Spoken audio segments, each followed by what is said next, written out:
lambda, di delta ini yang paling bawah lah gitu ya. Nah sebenarnya ada ukuran-ukurannya.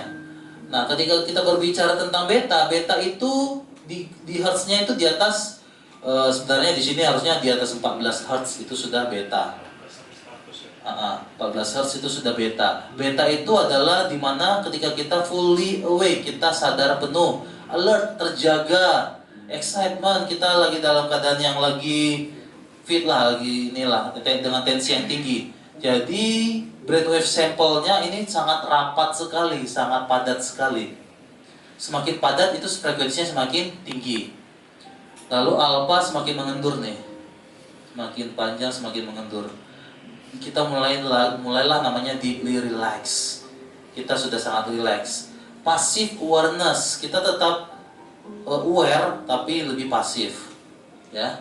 Lalu kemudian theta ini lebih jarang-jarang lagi. Drowsiness artinya sudah mulai mendengkur, unconscious tidak sadar, dan deep tranquility, deep trance artinya kita sudah mengalami trance yang dalam. Lalu delta itu adalah tidur tapi tidak sadar, dan ini semakin renggang.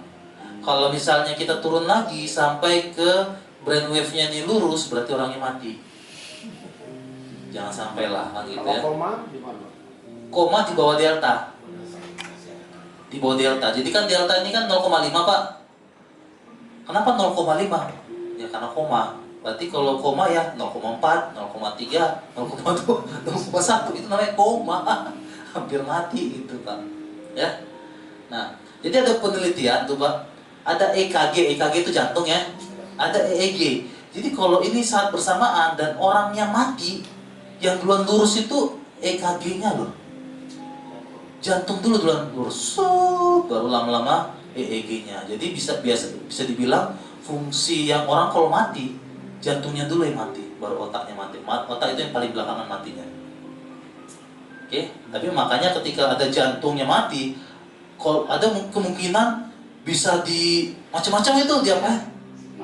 Pacu jantung atau apa, karena selama EEG-nya belum lurus, harapannya lah entah dua entah dari mana kan bisa judur, bisa naik lagi. Tapi ya nggak jaminan juga gitu ya, ada bisa ada yang enggak.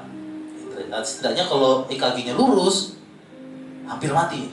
Bisa mati sih sebenarnya, cuman bisa kita kejutkan lagi. Tapi kalau EEG-nya lurus, pasti mati beneran.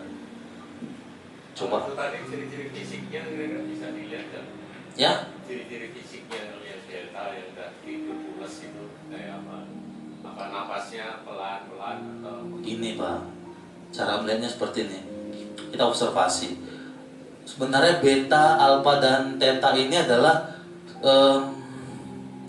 kalau misalnya alat EEG nih saya kasih nih, ini alat EEG. Ini alat EEG 3 dimensi. Ini harganya mahal banget nih.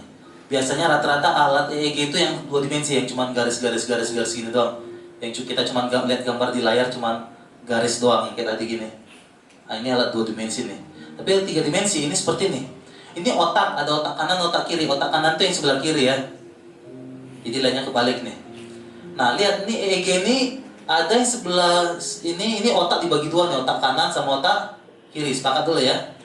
Ini ada gamma, ada beta high, beta medium, beta low, alpha, theta, dan di paling kiri adalah delta. Prinsipnya dari EEG adalah sebenarnya setiap frekuensi itu bekerja Pak. Jadi artinya apa? Ketika kita bilang dia adalah gelombang theta, bukan berarti semuanya theta, enggak. Tetapi contoh seperti ini. Ini kita bilang dominannya adalah delta, karena paling banyak di delta nih di sini. Tapi bukan berarti yang lain nggak bekerja. Ternyata di sini betanya bekerja loh. Betanya muncul loh. Jadi artinya ketika kita berbicara tentang gelombang otak, kita bicara tentang dominannya yang mana, itu saja. Artinya dari semua aktivitas gelombang yang muncul, yang mana yang paling dominan, paling aktif. Bukan berarti ketika delta maka ini semua ada ayam kayak warna biru ini ya bisa sih, tapi ini juga kan masih bergerigi-gerigi nih, masih muncul-muncul semua nih. Ini kan masih membentuk gunung-gunung nih, artinya masih bekerja semua, benar nggak? Kan nggak datar ini nggak seperti dataran, tapi seperti berbukit-bukit tetap. Artinya frekuensi itu tetap bekerja yang lain, walaupun kecil, walaupun di satu sisi di sini tinggi juga nih. Dan ini kiri dan kanan beda juga nih. Yang kiri lebih tinggi daripada yang kanan. Artinya setiap otak kita ini ternyata punya frekuensinya masing-masing.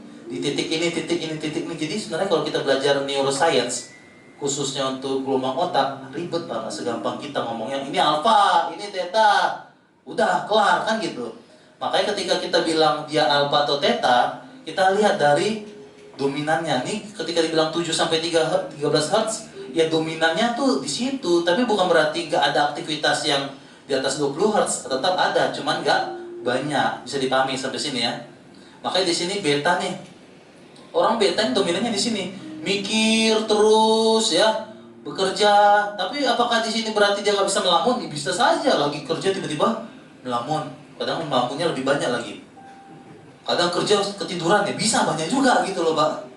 Jadi bekerja beta. Alfa, orang lagi meditasi, normalnya sih gitu, tapi orang ada meditasi ketiduran juga, banyak juga. Nah, sedangkan kalau theta sama delta ini adalah tidur. Bedanya apa? Kalau kita bermimpi, muncul gambar dan berwarna, itu namanya theta. Kalau kita tidur tanpa mimpi, namanya delta. Tidur yang bisa kita lakukan sugesti pakai hypnosleeping adalah di theta. Di sini. Kalau misalnya istri kita lagi tidur, ciri-cirinya apa bedanya dari theta dan delta? Kalau theta, kalau kita gerakin tangan kita, usapkan ke kepalanya dia masih bisa merespon dengan gerakan, dengan apa ya, atau dengan berubah gerakan itu masih merespon, itu masih theta. Kita bisa berikan sugesti. Tapi kalau sudah kita lus, nggak merespon, kita pukul juga ngerespon, pakai air pun nggak merespon, mas delta. Hah? Bukannya deep trance, supaya deep sleep, Pak. Deep sleep. Pernah ya lihat orang seperti itu, susah banget itu membanguninnya, itu berarti dia cenderung delta. Dan kebanyakan orang yang TST, kalau nggak kita jaga, dia suka bypass dari beta, kita induksi. Wah, ternyata larinya malah langsung nembak ke delta. Itu. Kalau yang TSR mencapai delta butuh waktu, karena kerjanya mikir terus ya. Mau tidur mikir, besok saya harus ngapain, mikir besok ini kurangnya apa, mikir terus. Karena mikir terus lama masuk ke deltanya. Seperti itu ya. Maksudnya theta tadi bisa disugesti itu, waktu tidur bisa disugesti. Nah balik lagi, tidurnya mimpi nggak? Kalau mimpi Bisa. bisa. Yang dibilang hipnosis adalah kita bisa masukkan sugesti ketika klien memasuki dua level ini, alfa dan theta. Alfa dan theta yang bisa disugesti, beta nggak bisa, delta nggak bisa. Bukan nggak bisa sih, nggak efektif. Dan maksudnya disugesti jadi pulas atau jadi Mulai besok kamu nanti akan bangun semangat kerjanya ya nak ya. Oke. pesan-pesanin gitu ya. Ya, Bisa. disugestiin langsung. Ini kan artinya theta ini kan dia tidur, ngapain lagi diinduksi? Tarik nafas yang dalam, usah langsung ngasih sugesti karena dia sudah trance. Tinggal langsung nembak sugesti. Jadi kalau misalnya Anda pingin hypnosleeping, pingin sugesti anak, sugesti istri, suami pada saat dia tidur. Tapi sebelum sugesti, pastikan dulu dia tidur theta atau tidur delta. Caranya gimana? Kita berikan sentuhan ringan sampai dia merespon. Terkadang kalau dia delta, kita berikan sentuhan, dia kan belum merespon nih, tapi kita berikan sentuhan lagi, kita berikan tekanan sedikit sampai dia mulai merespon, berarti dia sudah naik dari delta menuju theta atau alfa. Kita bisa langsung sugesti. Yang penting jangan sentuhannya keras, dari delta langsung bangun ke di beta, dia berantem jadinya. Wah, apaan sih? Ganggu banget. Apaan sih? Marah-marah dia. Iya, makanya sentuhannya kita harus tahu dulu istri kita ini peka nggak terhadap sentuhan. Kalau misalnya, kok istri ya, anak lah kita bilang, kita fokusnya ke anak nih. Pasangan ya beda cerita lah ya. Anak nih, kita ingin menterapi anak kita harus tahu nih anak kita ini peka nggak terhadap sentuhan. Kalau peka ya sentuhannya ringan aja. Kalau dia kurang peka ya agak keras sentuhannya, agak lebih panjang, lebih banyak sentuhannya gitu ya. Kita ngerti lah anak kita gimana. Tapi syaratnya satu, dia harus tidur dulu. Repotnya apa? Kita nungguin dia tidur. Oh, setelah tidur baru kita naikkan. Ya. Setelah tidur kita naikkan satu tingkat di atas. Ya, kita tes dulu dia tidurnya theta atau delta. Kalau tidurnya sudah theta ya langsung ngasih sugesti. Makanya disentuh dulu. Ketika disentuh dia merespon, dia sudah theta. Setinggi-tingginya dia masih alpha. Alpha itu kalau dia ngomong gini, itu udah alpha. Itu alpha. Tapi kalau dia merespon cuma gerakan, itu theta. Kalau beta pakai teriakan ngeresponnya, lu ngapain sih lu bangunin gua, itu kalau beta. Jadi hati-hati aja bedain. Kalau delta kita lurus-lurus gak bergeming pak, kayak batu karang tuh, gak bergerak sama sekali. Gitu aja ya. Oh ya ada respon. Jadi ya hypnosleeping itu ada dua bagian. Yang pertama adalah menjelang tidur atau setelah bangun. Jadi sebelum tidur itu klien itu masih di alpha, anak itu masih alpha. Situ kita anak itu masih aktivitasnya masih ngantuk. Ngantuk itu sudah trance. Kita berikan sugesti, cerita-cerita segala macam. Itu bisa, tapi dia masih alpha paling mentok tuh. Ya, kalau mau di tetanya tunggu dia sampai benar-benar tidur. Ya. Kalau dites perintah itu bisa nggak? Besok bangun jam 5. Makanya itu dites sebenarnya. Jadi sebenarnya ngetes yang paling gampang kan teman-teman gini. Misalnya besok pagi bangun jam 5.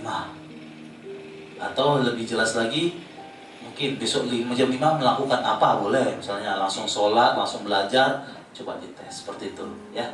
Berarti kalau misalnya dia rata-rata yang pada ngetes itu berhasil semua Pak. Tanpa alarm. Ya boleh lah ditambah tanpa alarm. Tapi jelas anak kita memang pernah bangun jam 5 Pak. Kalau nggak pernah berarti Karena bawah sadar kan harus melihat bank memori. Pernah nggak di seumur umur memorinya dia pernah bangun jam 5 gitu. Kalau dia pernah bisa. Karena bawah sadar itu peka terhadap sugesti, dia akan sugesti kita itu akan masuk ke gudang memorinya, akan dicari file mana yang pernah bangun jam 5. Teng akan dibangunkan gitu.